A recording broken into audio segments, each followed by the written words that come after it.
Morning, guys. Welcome to Coffee Chat. Wow, it is a beautiful morning again. Nice and mild, not hardly a hint of wind whatsoever. Smells beautiful out here. Of course, the sky is a little gray, and that usually means it's not going to turn out to be a really bright and sunny day, obviously. So we'll see how it goes. Anyway, so, guys, I was looking at a tweet this morning that really sparked my interest. And this is a tweet that has come out with respect to a user of Uphold. Now, apparently, they received a notice from Uphold basically saying, due to recent legislation, that there is a requirement now in Uphold for folks to fill out a W-9. Now, the purpose of these W-9s, from what I can gather, is that so at the end of the year, if you've invested on Uphold and whatnot, you end up getting some sort of a gain if you cash out or whatever. They're probably going to issue some sort of a 1099 or something to report that gain, and they're going to report that over to the IRS. And I think that's what we're looking at. Now, that is something new for them to do because, of course, in, this system, it's a self-assessing system, so people will self-report. But these are new regulatory requirements under the law that these different exchanges are going to be required to do that. Now, it makes perfect sense, and I'll tell you why. When you're dealing with the traditional markets and your stocks and all that kind of stuff.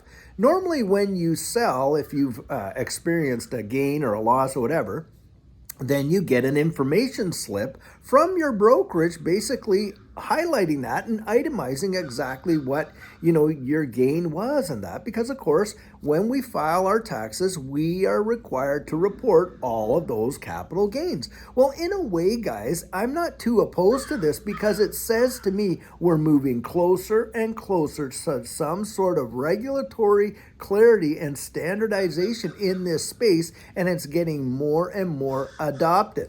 Now, for those that think that somehow there is no way for the government to tax capital gains on crypto, you're sadly mistaken. Or that there's no way that they have an ability to track it. In fact, these distributed ledger technology systems are among the most trackable types of monetary instruments that there is. And, that was a whole misnomer with respect to Bitcoin, that it was so difficult to track. Well, the only difficulty was a lot of folks didn't truly understand it, but now they have such understanding and they have some really amazing subject matter experts working in these departments that it is extremely easy to trace transactions, and you can trace them all the way back to the original wallets, doesn't matter how many times it's moved or whatever, and identify individuals. Don't kid yourself. So when it comes to your taxes, look, you don't want the hassle and the pain that goes along with a massive audit on these issues. My advice would be,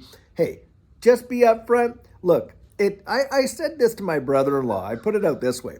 And I said to him, look, if I gave you $1 million, but there was only one condition, that you had to give $200,000 to $400,000 back to me, would you accept the million? Well, of course you would. Why? Because you're up at least $600,000. That's kind of how I look at it with capital gains. I mean, there's no avoiding, as we all know, the two things that are guaranteed in life are death and taxes. And then, hey, taxes even after you die. How about that? It's not right, but that's the way it is. Now, one thing else I want to address in this whole space is this. Look, we are part of a very polarized community. The crypto community is extremely polarized, and we can see that with the whole Bitcoin maxis. And of course, you got the XRP army and the Chainlink Marines and on and on and on.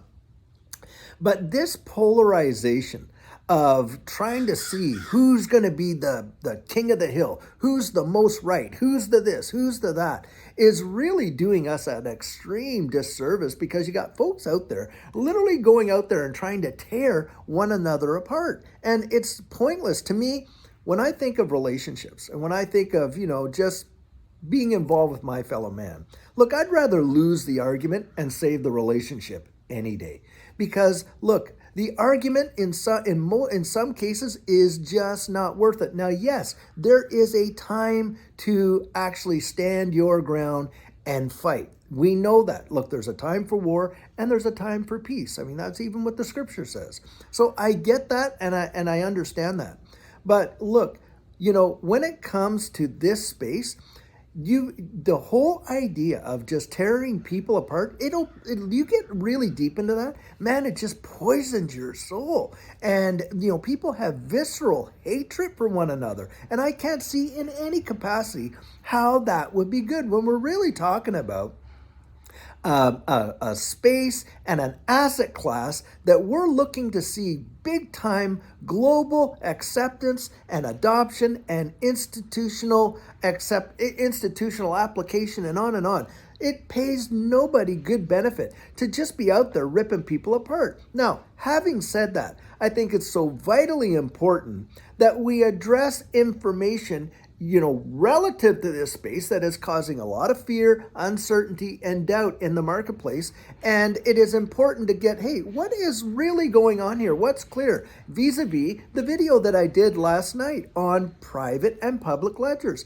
There's a lot of confusion out there about these private ledgers. And a lot of folks thought there was only one private ledger. Well, that's not the case. And in fact, what Ripple was selling based on the XRP ledger was to central banks. So you're talking the Federal Reserve, the Bank of England, all these massive central banks, these private ledgers to distribute and issue their central bank digital currencies to build them on that.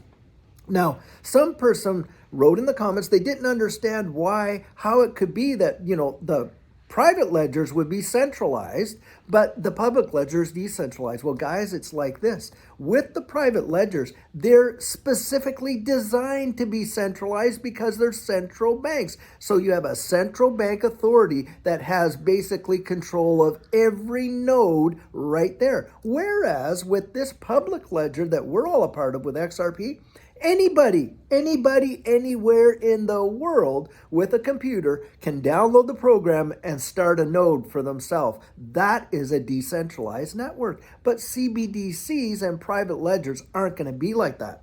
Now, having said that, addressing that whole price disparity, guys, you're talking about something there that really is a total misunderstanding of how these ledgers work. And it's not on these private ledgers. You got folks saying, hey, look, that XRP is trading at like $327,000 on the private ledger. Well, there's multiple private ledgers. They're not all the same, like I was saying, and that kind of stuff. And it is not happening. Like that was, maybe a test or whatever. But you're not going to have a central bank pay $327,000 to utilize the same XRP asset that they can go out there and get for 40 cents. Nobody is doing that, guys. I'm telling you that right now. I'm not saying that to cause a big kerfluffle in this space and to say, oh, this guy's an idiot and da-da-da-da. No, not at all. I'm saying that because we need to have understanding and clarity. Now, I'm going to address something else tonight that I've got a lot of questions on. And I'm going to answer this question in my video this evening.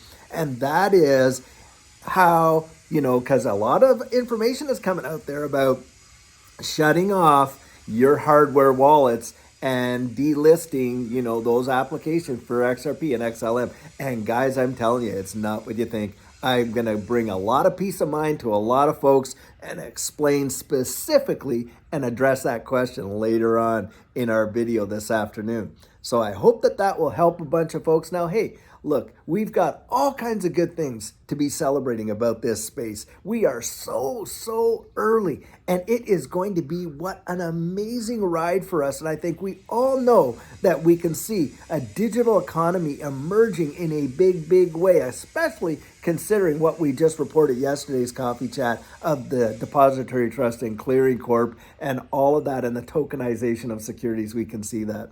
But one thing, guys, at least from my perspective, I don't want to do is to go out there and try to rip people apart. Look, as much as it depends on you and I, let's live at peace with all people and let's move this space forward together. Now, that is how I feel about that. Now, having said all that, guys, I want to put out there that we do have a link down in that description there for folks to actually go out and sign up for Caleb and Brown, which is a brokerage and not an exchange. And you can literally get on the phone and talk with your broker, and you're saving an amazing amount on your fees. The only fee you would ever pay is going to be your trading fee, and it's only 3.5%, and that is it. And for that kind of peace of mind, boy, I'll tell you what, it's worth it to me. Anyhow, guys, I hope you have a great day, and until later on this afternoon, and we release that video, have a good one and take care. And oh, by the way, it is Friday, and that means that we got the weekend to enjoy with our family and friends. So those of you who are new to the channel, we don't do anything on the weekend because we spend it with our family and friends, and I sure hope you get to spend it with yours. So until later on this afternoon, take care.